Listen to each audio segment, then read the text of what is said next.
Pinangangambang mauwi muli sa mano-manong botohan ng eleksyon 2016 dahil sa pagharang ng Korte Suprema sa kontrata ng kumpanyang Smartmatic TIM para ayusin ang mga PICOS machine.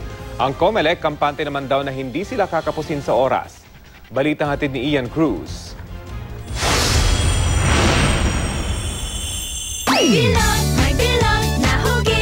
Dahil sa automated election sa unang pagkakataon noong 2010, hindi na mano-mano ang pagsulat ng pangalan ng mga ibobotong kandidato sa mga balota.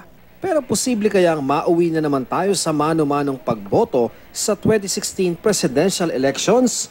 Nag-issue kasi ang Korte Suprema ng temporary restraining order laban sa extended warranty contract ng Smartmatic TIM para ayusin ang mga PICOS machine na gagamitin sa eleksyon 2016. The court, voting 12-2, issued a temporary restraining order to enjoin the implementation of the extended warranty contract Program 1 dated January 30, 2015, effective immediately and until further orders from the court. Yan ay habang dinidinig pa ang petisyon sa pagpapawalang bisa sa kontrata na hiniling ng grupong Automated Election System Watch at ng Integrated Power of the Philippines.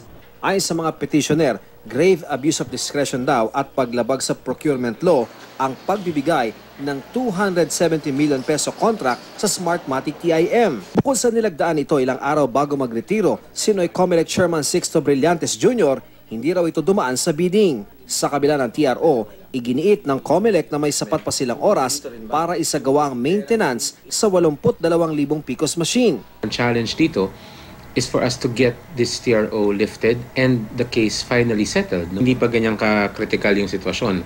Yung mismong pag-aayos ng PICOS na hawak natin, yung pagdadiagnose at pagre-repair dito, hindi naman lalampas ng 5 buwan yan eh. Hindi rin daw midnight deal ang paglagda sa kontrata, ilang araw bago ang pagre-retiro ni Brillantes. Kaya sisikapin daw ng COMELEC na makumbinsi ang Korte Suprema na alisin na ang restraining order. Ian Cruz, GMA News.